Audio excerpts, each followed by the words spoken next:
विष्णु की शोभा को दर्शाया गया है। मासूक और महबूब समानार्थक शब्द हैं, चाहे उनको मासूक कह ले चाहे महबूब।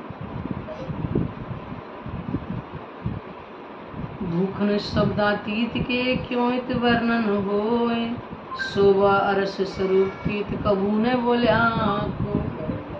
भूखन शब्दातीत है, यानी सजदान अक्षरातीत का नूरमय स्वरूप शब्दों की सीमा से परे है।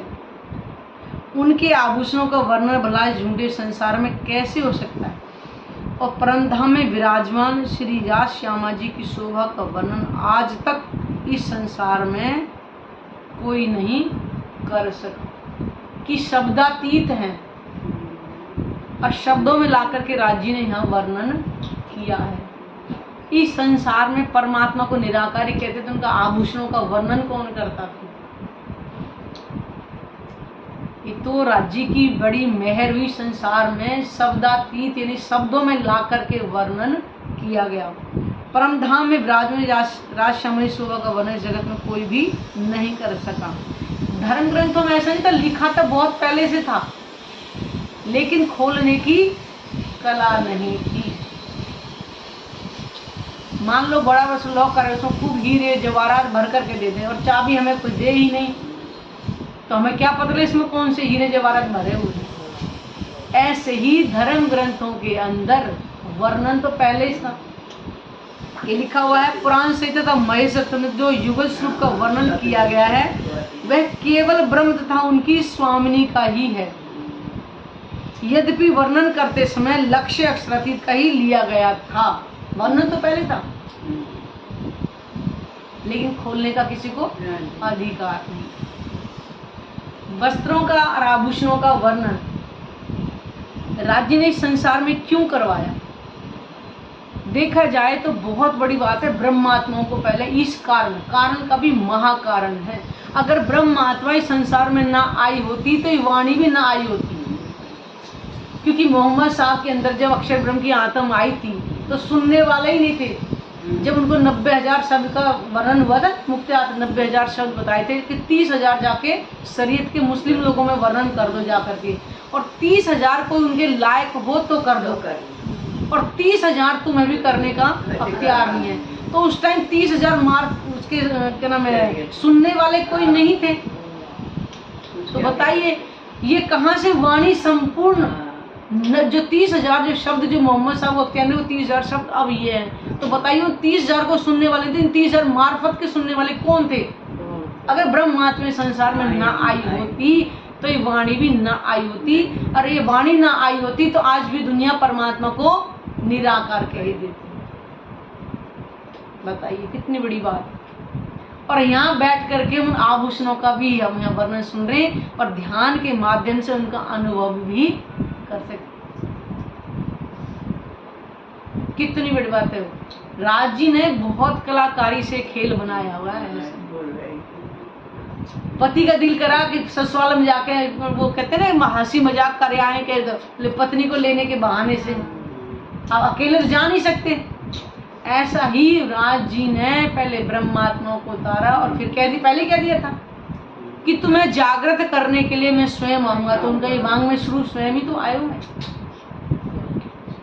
तो बताने वाला कोई था ना, सुनने वाला भी कोई नहीं था। सुनने वाले भी साथ में आए, बताने वाले भी साथ में आए। हमको खेल दिखावन काज हमसे पहले आए श्री राज। देखो ना, तो ये कारण था एक संसार में ब्रह्मात्माएं आने का। और देखो ना सतयुग त्रेता द्वापर सब में लिखवा दी गई थी, और वो भी 28 में कलयुग के अंत में आना था। क्यों, लीला भी अंत में ही होगी ना। इसके बाद तो ब्रह्मात्माएं परमधाम में उठेंगी और संसार में महाप्रलय आ जाएगा। तो क्यों माने बीच दुनिया ये जो हक जात भूखन, रैन अंधेरी क्यों रहे जब जाहिर हुआ बका दिन। यही कारण है कि नश्वर संसार के लोग युगल स्वरूप तथा सखियों के आभूषणों की बात को स्वीकार नहीं करते हैं, क्योंकि जब सुनाई नहीं है ना तो स्वीकार कहाँ से करें। जो सलाम वही तो कह रही हूँ, वो क्यों वर्णन सुन, वो स्वीकार क्यों करेंगे, क्योंकि उनके कानों में शब्द गए ही नहीं तो स्वीकार कहाँ से करेंगे। निज बुद्ध का ज्ञान, वो कहते हैं चौपाई ना, निज बुद्ध अज्ञान तोड़ो न छूटे मोह, आत्म तो अंधेर में बुद्ध बिल बनना होए। तो ये निज बुद्ध के जो ज्ञान है ये बिना जागृत बुद्धि के कोई भी इनको सुन नहीं सकता, ना कोई ग्रहण कर सकता है। तो संसार वाले कहाँ स्वीकार करेंगे। जब तरतम ज्ञान सूर्य के उदय होने से संपूर्ण परमधाम का वर्णन हो गया तो अज्ञान रूपी रात्रि का अंधकार भला कैसे रह सकता है। अब क्या है इस संसार में, अब जिसके पास ये वाणी गई है उनको तो पहचान हो रही है कि परमात्मा का स्वरूप कैसा है, उनका धाम कैसा, उनकी लीला कैसी है। जिनके पास नहीं उनको तो अभी भी नहीं होगी। तो कब होगी, जब योग माया के ब्रह्मांड के अंदर राज्य श्यामाजी युगल स्वरूप जब विराजमान होंगे, तब 14 लोग को जीवों को उनको दर्शन होगा, तब स्वीकार करेंगे। उस टाइम तो कोई मना ही नहीं करेगा कि परमात्मा स्वरूप नहीं है, बताइए। और हम यही उस युगल स्वरूप का बैठे दीदार कर सकते हैं। ये है वो वाणी।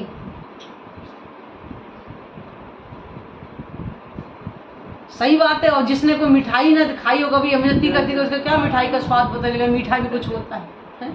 इस वाणी के बारे में कौन जानेगा, केवल परमधाम की ब्रह्मात्मा या जिन जीवों ने युगों युगों से तपस्या करके ये मनुष्य तन अब मांगा है। मोहम्मद साहब के टाइम में कहा था अली ने, मुझे भी उठाइयो मेहंदी के जमाने में। और बाकी वो 4 उनके आते 3 तो उसी में खलीफा बनने में लग गए थे, लेकिन उन्होंने कहा था कि मुझे भी मेहंदी के जमाने में उठाइयो, मतलब मेहंदी के जमाने में मुझे मनुष्य तन देना ताकि मैं भी पहचान कर सकूं।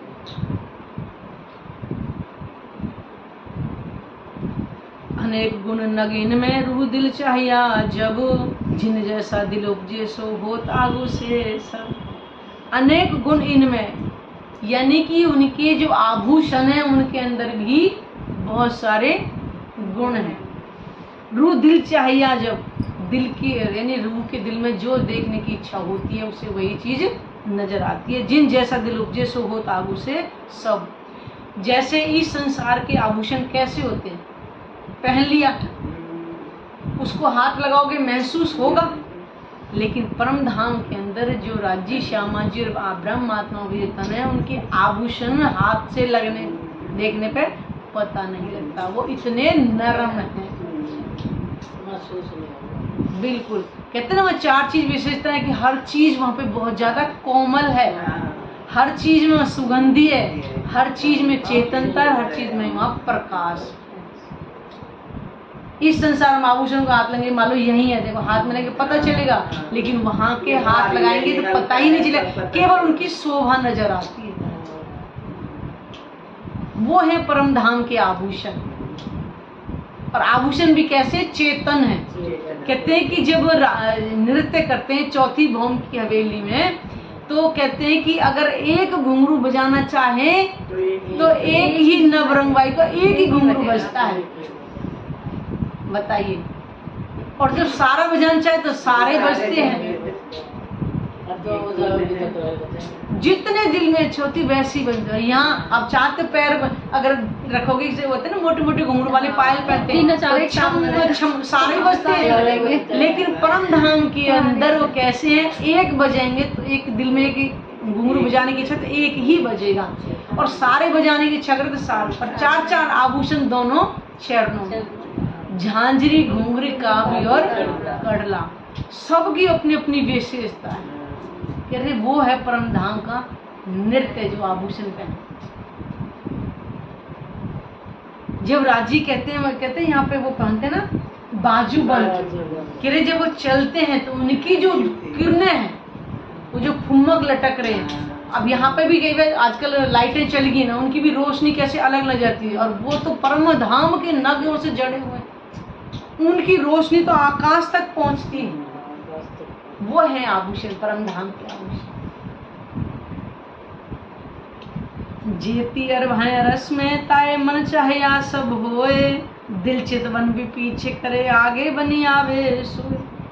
जेती अरभाए यानी कि जितने परम धाम की ब्रह्मात्मा हैं, ताए मन चाहिए, उनके दिल के अंदर जो भी होता है सब उनके दिल की इच्छा पर ही राज्य करते हैं, क्योंकि उनको पता है कि किस रूह के दिल में क्या इच्छा है। तो जानते हैं सब, एक दिल ही है। दिल चित वन भी पीछे, यानी दिल के अंदर बाद में आती है, पहले राज्य पहचान करते हैं कि इस ब्रह्मात्मा के दिल में क्या इच्छा है, कि दिल में क्या इच्छा है, क्या देखना चाहते हैं।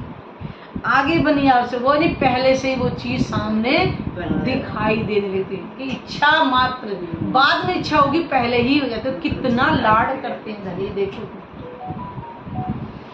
परमधाम में जो भी आत्मा है उनके हृदय की इच्छा अनुसार ही सब कुछ होता है। हृदय में इच्छा तो बाद में होती है, पहले ही पूर्ण हो जाती है।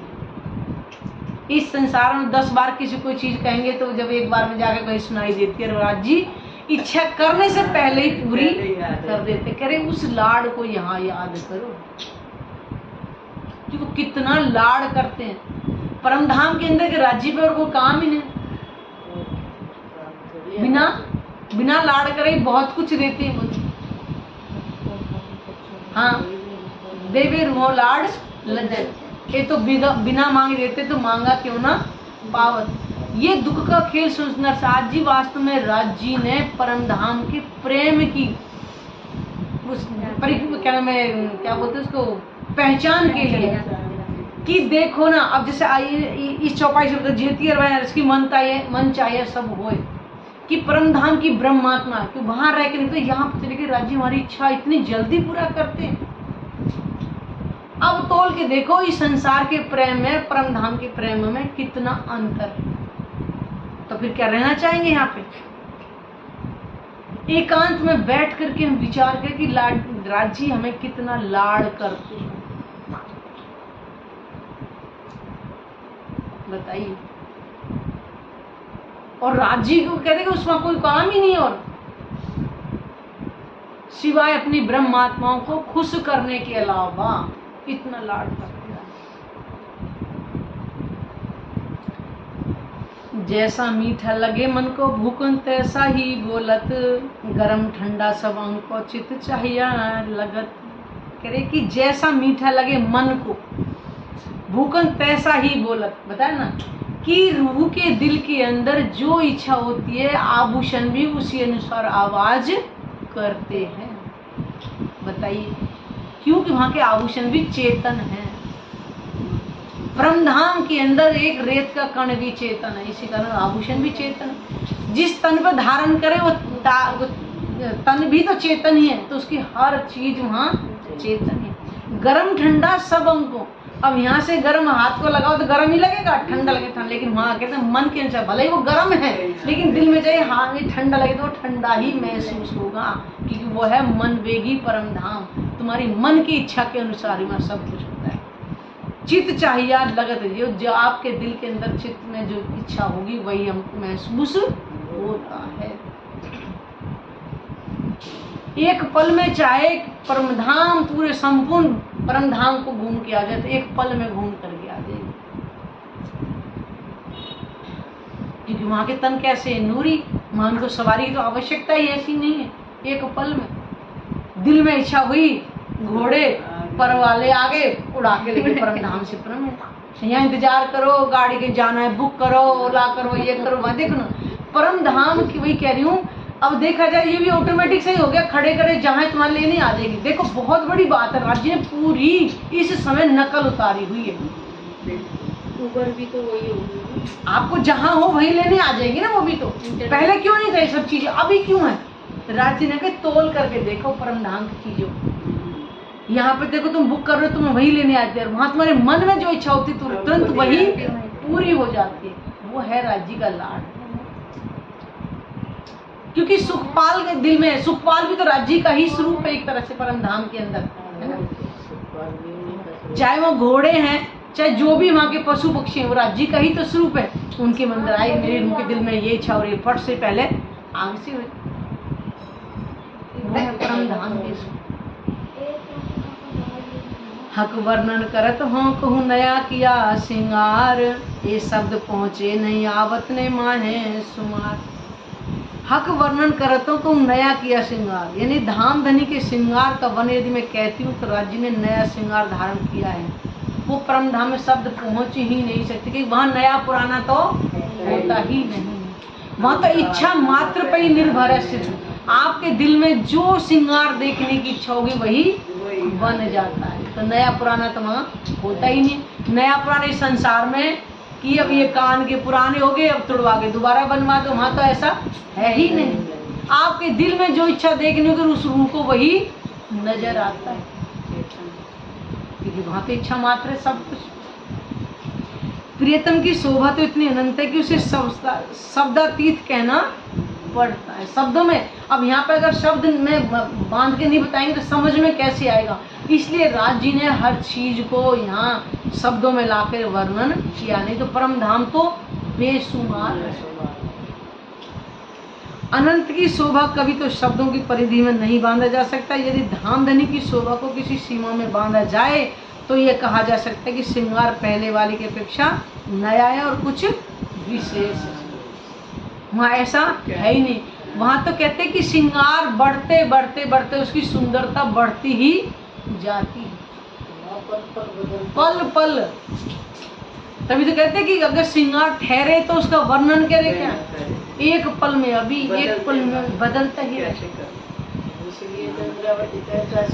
कैसे करो, वही तो कह रहे हैं। देखो कितनी बड़ी शोभा इसी संसार में लाके इंद्रावत चीजें देख करके वर्णन किया। जैसे हम टीवी पे देख रहे हैं कोई चीज और हमें समझ नजर आ रही है, ऐसे ही परम धाम ब्रह्मनियों को पन्ना धाम में बैठे बैठे तू श्रोता लगाओ। तभी तो कहते थे कि हमें अब यहाँ नहीं रहना, साक्षात। इसीलिए पन्ना धाम में कहते 11 वर्ष की ब्रह्म लीला हुई। जैसे द्वापर में 11 वर्ष की होती है, ऐसे पन्ना धाम में 11 वर्ष की। वस्त्र और भूखन ए हक अंग का नूर, सोने मख न जुदा हो वही जो सूरज संग जहूर। वस्त्र और आभूषण हक के अंग का नूर है, यानी कि राज्य के अंग से ही वस्त्र दिखाई देते हैं और उन्हीं के अंग से ही आभूषण दिखाई देते हैं। वह पहनना उतारना है ही नहीं। सो निमक न जुदा हो वही, क्योंकि वो अंगों से अलग होते ही नहीं है, क्योंकि अंगों से तो दिख रहे हैं। अब यहाँ उतार के दूसरा पहने तो पता चले अंगों का, वो अंग से ही दिखाई दे रहे हैं। जो सूरज संग जहूर, जैसे सूरज है, सूरज के साथ में उसका प्रकाश रहेगा, अलग हो ही नहीं सकता कि सूरज अलग दे और प्रकाश अलग हो जाए। सूरज से ही तो जुड़ा हुआ है प्रकाश। ऐसे ही राज्य के अंग से ही वस्त्र और आभूषण कभी अलग होते ही नहीं। और देखा जाए अब राज्य अब अपने तन को बना कि जो राज्य का स्वरूप है वही श्यामा जी का स्वरूप है, जो श्यामा जी का स्वरूप है वही हम ब्रह्मात्मा का स्वरूप है। तभी तो कहते हैं कि पाट घाट पे जब आप झील ना करो तो अब छोटे द्वारी में श्रृंगार करो तो अपने भाव को कि मेरा स्वरूप भी हूबहू श्यामा जी का ही जैसा, क्योंकि अलग वहाँ है ही नहीं। राज्य ने अपने स्वरूप भले 12,000 स्वरूप धारण ब्रह्मात्माओं की लीला के लिए कर के मार्फत में केवल एक राज्य ही है। तो कह रहे अपने उन असल तनों को याद करो तो हमारे अंदर वो भाव आएगा कि मेरे तो तन वो नूरी है, परमधाम में विराजमान है। ये नश्वर तन खेल के लिए मिला है। कह रहे राज्य इन्हों को भी साफ करेंगे, इसी तनों को भी साफ करेंगे। तो साफ कर ही दे, साफ दे। वही तो जैसे जैसे हमारे अंदर से विकार जाएंगे हमारे अंदर आत्म भाव धीरे धीरे आत्म भाव आता जाएगा और संसार की जो चीजें निकलती चली जाएंगी। इन जिमी आशिक क्यों रहे बिना किए अपनो आहार, खाना पीना यही आशिकों रस रूहों यही आधार। कहते कि इस जमीन में परम धाम की ब्रह्मात्माएं बिना अपना आहार लिए क्यों रहेंगी? उनका आहार क्या है? अपने धनी का दीदार। परम धाम के अंदर खाना दीदार, पीना दीदार। तो ब्रह्म आत्माओं को भी जब अपना यहाँ अपने एहसास हो जाए कि मैं ब्रह्म आत्मा हूँ, मेरी आत्मा का प्रीतम परम धाम में विराजमान है, उसको भी बार बार फिर यहाँ बैठे भी लगे कि मैं अपने धनी को कब देखूं, मैं अपने धनी को कैसे देखूं। उसका भी पल पल यहीं पे वही आहार बन जाएगा। जब हम वाणी मंथन करेंगे, चितवनी में बैठेंगे तो हमें धीरे धीरे संसार की जो चीजें वो निकल जाएंगी और हमारे दिल में केवल राज्य विराजमान होते चले जाएंगे। तब तो ब्रह्मात्मा संसार में नहीं रहना चाहेगी, नहीं धनी मुझे अपने घर ले चलो। वो पल पल धनी को ही देखना चाहेगी। खाना पीने या इसको वही आहार यानी कि ब्रह्मात्माएं केवल अपने धनी के दीदार में ही मगन हो जाएगी, प्रेम में ही रहेंगे। उनको संसार की जितनी समस्त आज चमक चौंध में आज जितना संसार पागल है ना, उसके दिल में कुछ भी नहीं रहेगा। अंदर से एकदम प्रेम आते, उसे कोई फर्क नहीं पड़ेगा मैंने कितना महंगा पहन रखा है, कितना हमें खाने को चाहिए, जो मिल रहा है पेट भरने के लिए। देखा ना बड़े महाराज जी, उन्होंने कितनी जीवनी में कितना आता है कि कैसे गेहूं चबा करके पानी पिया और बस, क्योंकि उन्होंने शरीर को ध्यान ही नहीं दिया। आज हम थोड़ी कच्ची रहेगी रोटी, थोड़ी ये रोटी, हमें ये ना हो जाए, हम शरीर को देख रहे हैं। बताइए, उन्होंने खाली गेहूं चबा के पानी पी लिया, उन्होंने शरीर को ध्यान दिया। बताओ कहाँ पक गया वो आटा। कितने वो है राज्य पे कुर्बान होना कि मैं कब मिलूं अपने उससे। उनकी एक ही चाहत थी, मैं कब मिलूं और निकल गए घर से और पा करके ही वापिस आए। आज राजी नहीं करे घर छोड़ छोड़ के मुझे पानी निकल जाओ, घर में ही वो तड़प हमें एकांत में बैठ करके वहां से बुरे लगे, धनी मुझे अब नहीं रहा, मुझे चलना है अपने। कह रहे कि एक ही केवल मार्ग है, विरह का मार्ग, जो हमें राज्य तक पहुंचाएगा, कोई और नहीं है। और वो विरह आएगा ही जब हमें राज्य से प्रेम हो जाएगा। बिना प्रेम के विरह नहीं आ सकता।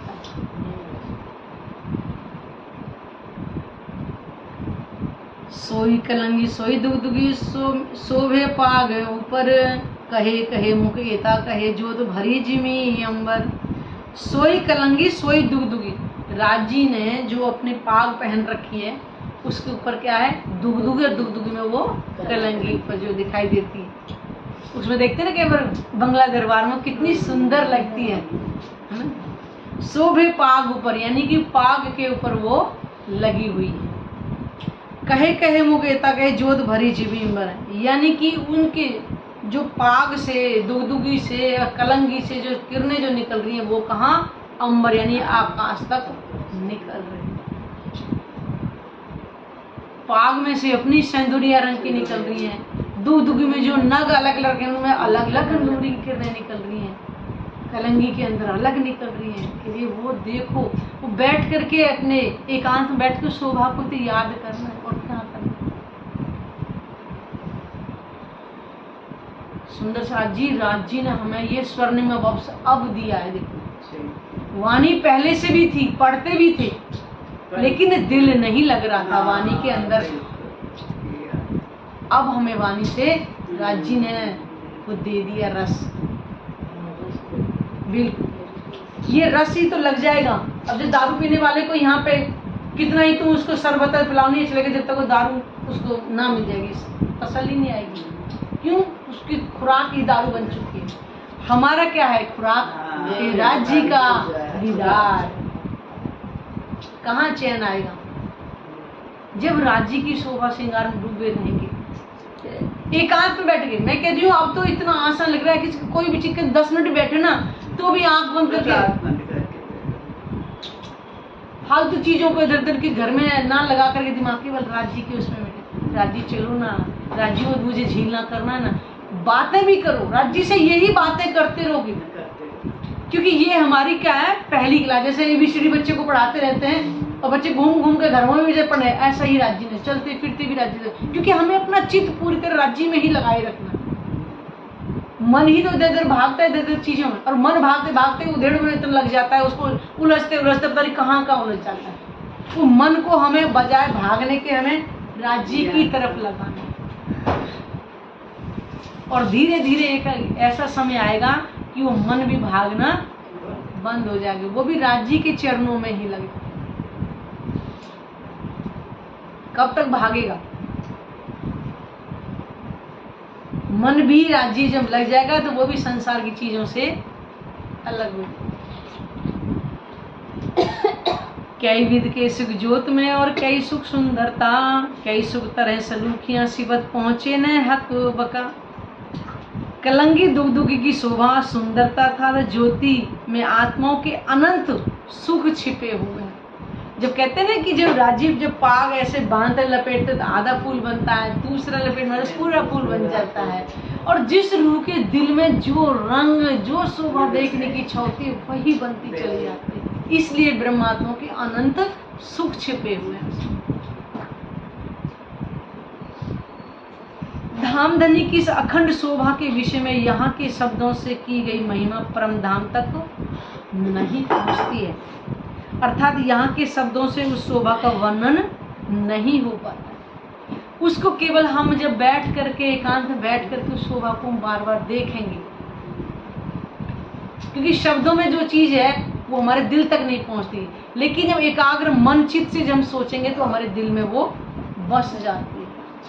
इसीलिए बार बार कहा जा रहा है कि ध्यान करो, राज्य को अपने धाम हृदय में बसाओ। बार बार कोई चीज हम बार बार याद करेंगे तो हमारे एक बार चित्त में बैठ जाती है। जैसे भजन वगैरह ये बार बार बोलते हैं, एक बार फिर जब हमेशा बोलते रहते बार बार हमें फिर याद हो जाते हैं, है ना, फिर हम बोलते रहते हैं। ऐसे ही राज्य के स्वरूप को बार बार याद करेंगे तो एक कहीं भी 5 मिनट भी कहीं शांति बैठ जाओगे ना तो वहां भी हमारा चित्त लग जाएगा। ये शोभा श्रृंगार की बातें सुंदर साजी दुनिया वाले नहीं सुन सकते, कानों में ही नहीं जाएंगे। आपने भी देखा होगा केवल लोग होते हैं वो उठ कर चले जाते हैं, उनको शब्द पल्ले ही नहीं पड़ते।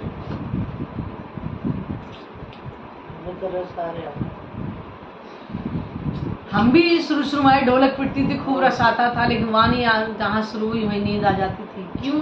कि जागृत बुद्धि का नाम निशान नहीं था। शुरू में चाहते भी नींद आ गई। ये तो 13 साल पहले जब आए हैं वापस, जब जागृत बुद्धि राजी की वाणी मंथन करो।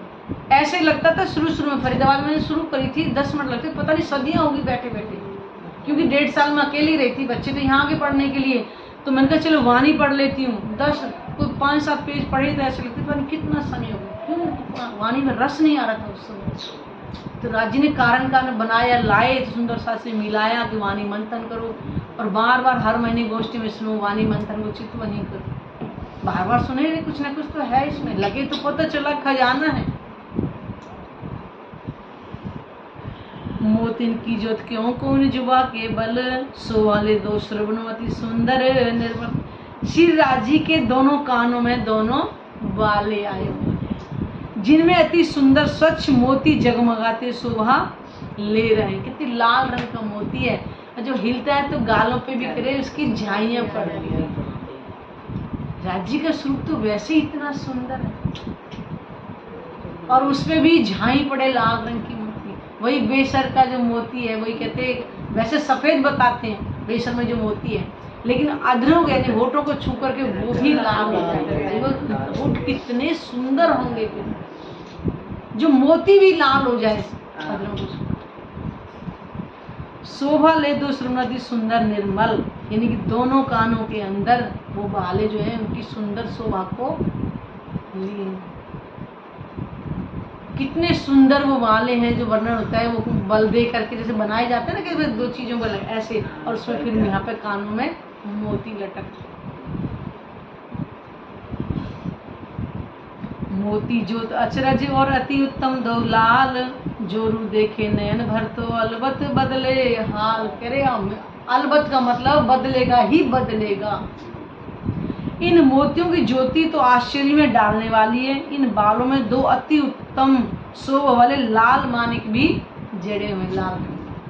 यदि आत्मा इस शोभा को गहराई से ध्यान पूर्वक देख ले तो निश्चित रूप से उसकी स्थिति बदल जाएगी, निश्चित। तो कहते हैं जब हम राज्य के ध्यान मतलब चितवनी में बैठे तो बार बार हम भागे नहीं कि हम चरणों को देख लिया, उसको देख लिया, कह रहे एक जगह टिक जाओ। तभी तो कहते हैं तो बेगी हो जाती है। हाँ, क्योंकि हम क्या मन ऊपर से सीढ़ियों दौड़ कर रहे, ना तो हमें छत का पता चला, नीचे का पता चल रहा क्या है।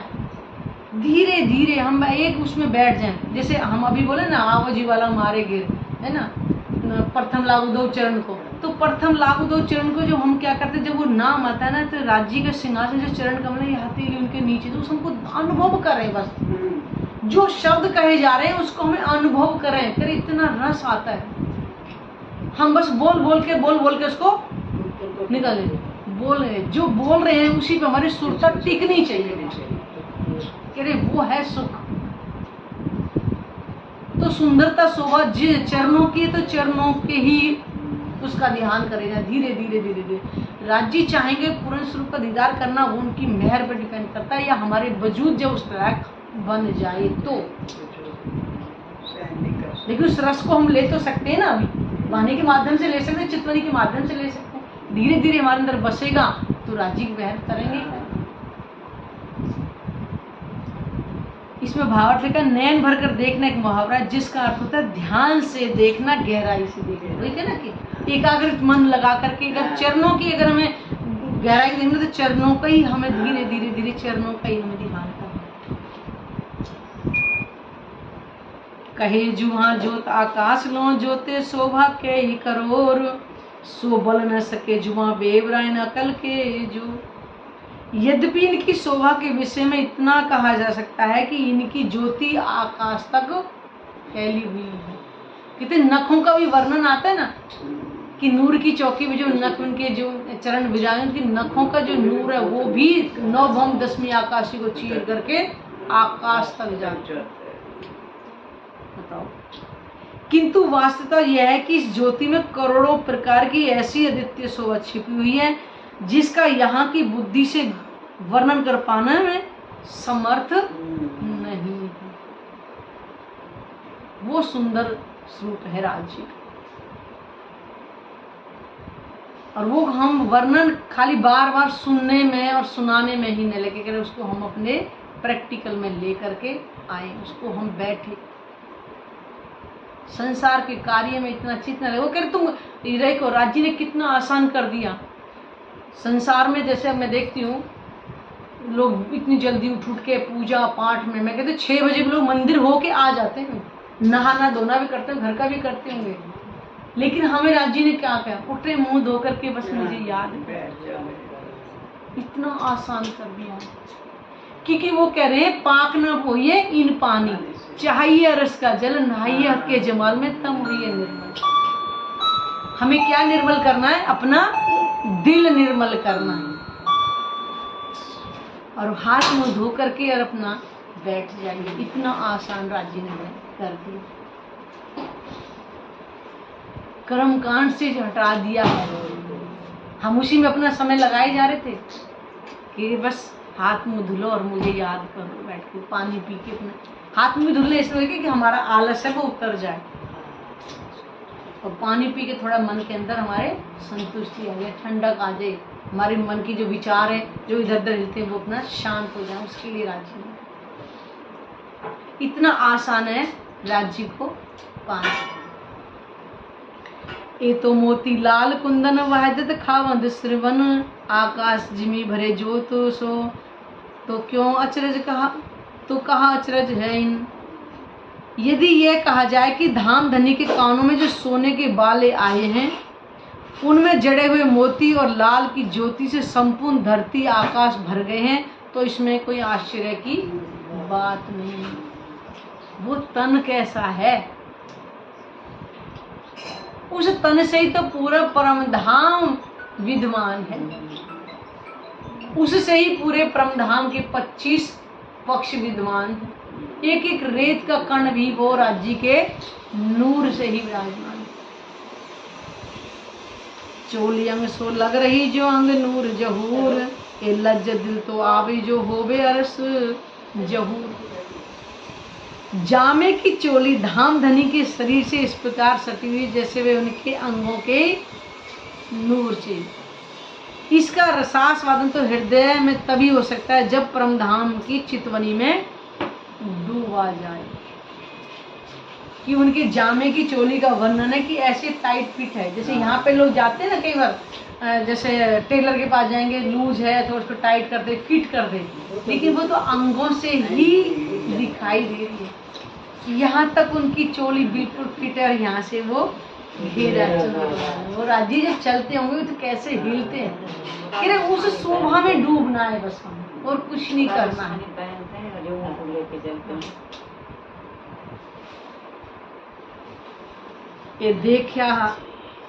एक देखा हार हिरन का कई कोट सूरज उजास, इन उजास तेज बड़ा फर्क ये सुख शीतल जो तो मिठास। ये देखा हार हिरन का, यानी कि जो गले में जो उन्होंने हार पहन रखे हैं, 5 हारों का वर्णन आता है, तो हीरे का हार का कई कोट सूरज उजास, कितने सूरजों का प्रकाश, करोड़ों सूरज इतना प्रकाश एक हीरे के हार के अंदर है।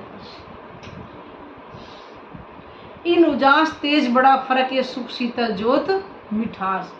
जैसे यहाँ के सूरज में क्या है, तपन है ना, लेकिन वहां के सूरज कैसे शीतल है।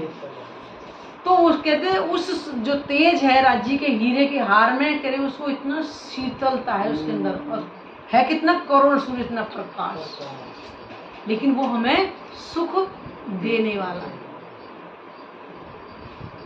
हार दूजा मानिका जानो उनते अति शोभाए, जब लालक इनकी देखिए जानो और सबे ढपाए। और दूजा हार कैसा है, मानिक यानी कि लाल रंग के मोती हैं। जानो उनते अति शोभा, और लगता है कि उससे अधिक शोभा है।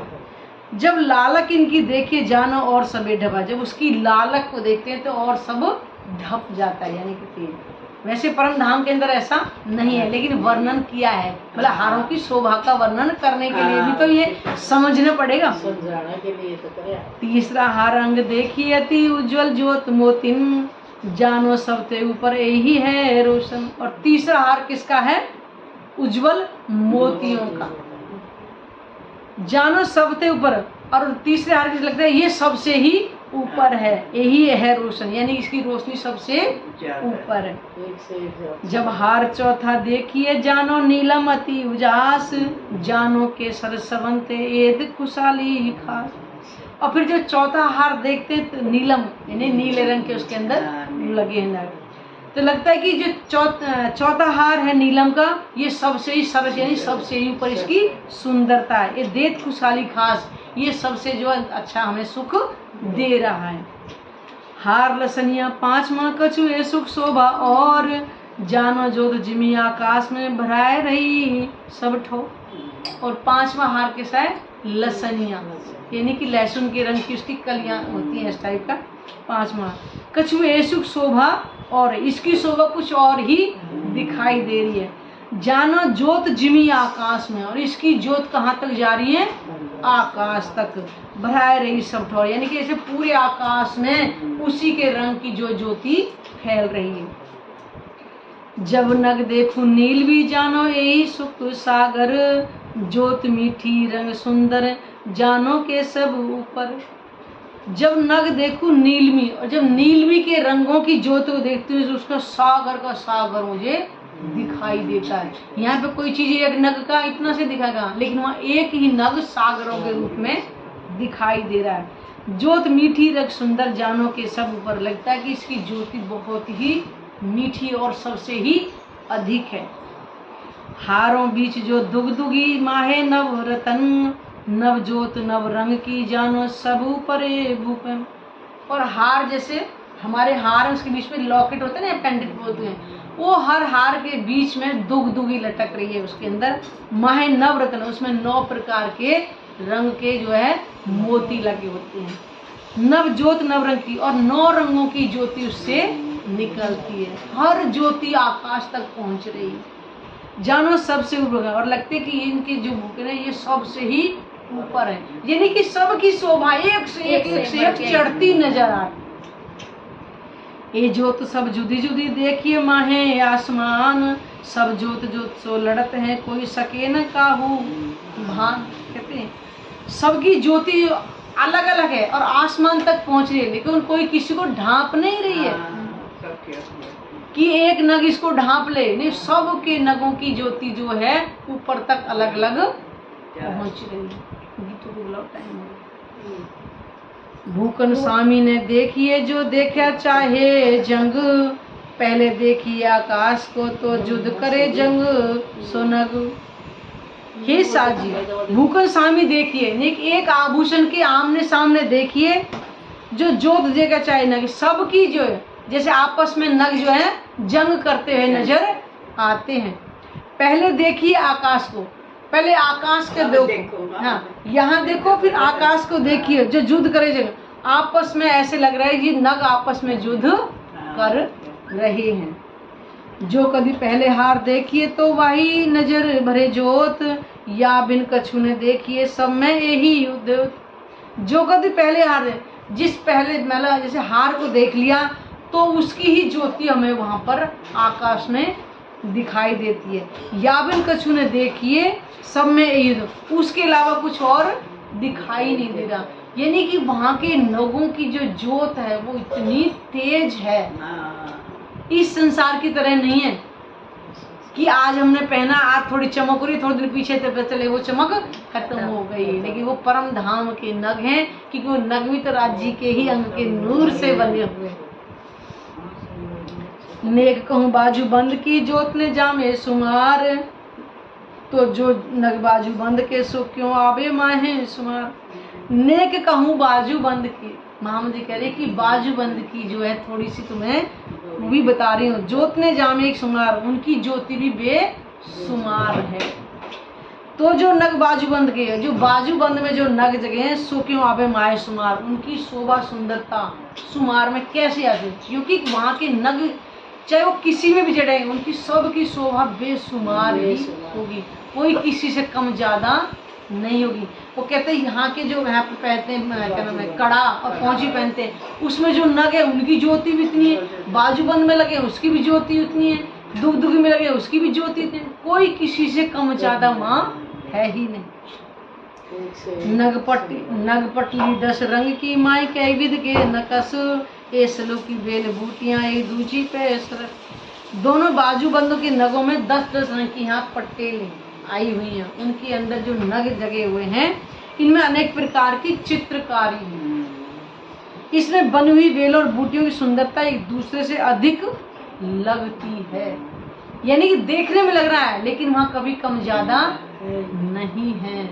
वहाँ की शोभा सुंदरता है करे नजर ठहरती ही नहीं है। अब एक सुंदरता लगी है दूसरे को, फिर दूसरी सुंदरता नजर आएगी, वहाँ एक से एक सुंदरता दिखाई देती है। लटके बाजू बंद फंदन झलकत झावे अपार, कई नगरंग एक झाव में सोए एक एक बाजू 4-4। यानी बाजूबंद में फंदन जो लटक रहे हैं इनमें लगे हुए झब्बों की अपार झलझलाहट हो रही है। यहाँ जो लटकते हैं उसको झब्बा बोलते हैं। एक एक बाजूबंद में 4-4 झब्बे लटक रहे हैं, यहाँ पे 2 इधर की साइड से 2 इधर की साइड से। एक एक झब्बे में अनेक रंगों के नग जड़े हुए उसको, ठीक है। एक